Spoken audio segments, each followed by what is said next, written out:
capital of Russian Federation. And right now I am located at the beautiful site, one of the most interesting sites for everybody around the world who are interested in avionics, in aeronautics, in cosmonautics. This is Gromov test site, test facility in Zhukovskiy area. It's very close to famous Ramenskoye area in Russia. All Russian and formerly Soviet aircraft who were well developed were tested right here. And this is MAKS 2019. It is regular biannual air show, which is of course happening every odd year right here on the right this place. So just remember, back in 2001 I was standing right here doing exactly the same thing, doing lives about the 2001 MAKS. Now 18 years later, what news we have to show to you guys, and that's a lot of it. We are starting from here. This is a static display, mostly of some special transport aircraft for the Russian Federation. This is, for instance, Roscosmos aircraft where cosmonauts are training for weightlessness. That's a very interesting thing. That's something that NASA is calling the vomit comet. You know why. Of course, this is the place, this is the flying laboratory where Russians are testing their latest PD-14 aircraft engine. And behind us, on my left, you see a lineup of, in the beginning, there are 1, 2, 3, 4 actually Sukhois. It's Sukhoi 35 behind him, Sukhoi 30 behind him, Sukhoi 34, etc., etc. This is pride and glory for Russian Air Force. Now we are heading to the place which is straight in front of us. It is the Chinese pavilion, and it is very important. Why? Because China is a partner country of this year's MAKS. As a partner country, China here presented and is presenting actually a lot of variety of avionics, aircraft, space systems, etc., etc. But let me just say before that, over 800 exhibitors are actually here on this year's MAKS. They are coming from 33 different countries from around the world. And just maybe 2 hours ago, we have witnessed Russian President Vladimir Putin opening this year's event. And what also we've seen, it is almost something unexpected. We've seen Turkish President Tayyip Erdogan, who actually was speaking right there to the crowd, saying that Turkey and Russia are poised to increase their bilateral relations financial-wise. They aim to increase their mutual trade to $100 billion a year. Now it is roughly around $25 billion. But in the meantime, we are walking towards the main area, the main exposition of entire MAKS. It is a lot of pavilions there where many of the aircrafts are actually presented. Here we can see the variety of light and sport aircraft. It is something that wasn't here for many years ago. I can make a comparison to year 2001 when we haven't seen anything like that. Back then we have seen only huge big aircrafts and no private initiative. Now there is a lot of small private producers who are inventing new stuff, finding the way to create something that was not created before. For instance, what we can see here, drones.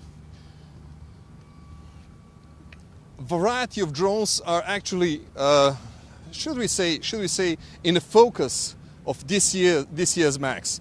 We have seen here, those are mostly those are Russian-made drones, and right here, behind this square building, is pride and joy, should I say like that, of Russia's and China's aviation industry.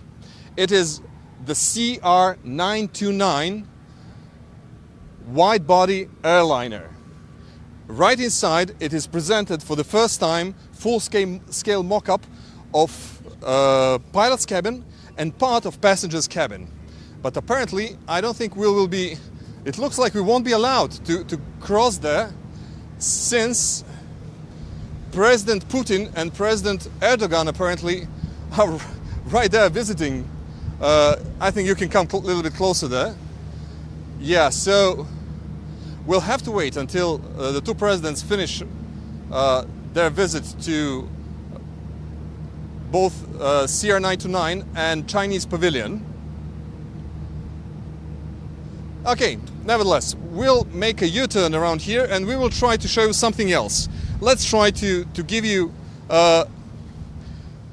some insight in the other parts of, in the other products of aviation industry, which is presented here and this year's MAKS. For instance, several years ago, before 2014, this was very important air show because Russia was seen and is seen as very, very, very important, very big buyer, because it is a huge country. They need a lot of aircraft to transport people from one part of the country to other part of the country. But in 2014, when sanctions started, what we witnessed here is a lot of Western producers were actually stopped coming to this air show. Now, for instance, on this static display, previously we've seen Boeings, Airbuses, Embraers, and many other Cessnas, many other Western producers. Now, there is only one Airbus 350 XWB, and there is only one Embraer. And that's it, because apparently, because of the sanctions, Russia is not seen right now as a country which, well, which can purchase more Western aircraft, and Westerners are afraid that they will share their technology with Russians, and they don't want to do that. That's one of the reasons. Anyway, we are trying to find our way to the parts where the two presidents are actually not, and apparently this entrance is also blocked. Okay, let's continue. Let's continue. Let's try to find our way to the Chinese Pavilion and to show what novelties Chinese aircraft industry is actually showing. We can show there are local security preventing everybody, journalists and everybody, getting closer to the area where the two presidents actually are right now, and that area is very close to the Chinese Pavilion. Apparently they both went to visit the Chinese Pavilion and the CR929. Okay, let's go this way, because right there is a static display of variety of helicopters. And helicopters is something that both China and Russia are very interested in joint development. They are currently working on AHL. This is an advanced heavy lift helicopter. That helicopter is a joint venture between the Russians and the Chinese. Russians are going to provide that helicopter with a transmission and with a rotor, while Chinese are providing everything else. They are also counting on international collaboration with Ukrainians for using their engines for that exact rotorcraft. It is expected that this rotorcraft will take to the skies in late 2020s. I was asking one of the chief designers why so late, why it takes so long for this kind of aircraft to be produced. They said it is normal, because it is something new, it is completely new product, it is done from scratch, and as such it takes a lot of time to be developed from zero. So we are now trying to fight our way, or to find our way, and this is, it looks like this is as far as we can get. Yeah, people are blocked from both sides, both ends, from that end and that end as well. We are waiting for the two presidents apparently to finish their part of the visit, so we can go and check whatever we need to check. In the meantime, what we can see in front of us is Ansat. That's latest Russian helicopter, which is well done in which is produced in VIP variant by the same company which is actually producing a car, latest Russian president car, which is straightforward. That's Aurus, So the interior of Aurus is just the same as the interior of that Ansat helicopter, which is on the right. And we are trying to fight our way a little bit closer to show you more goodies, and there is a lot of goodies to be seen.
My suggestion, yeah, is stop now.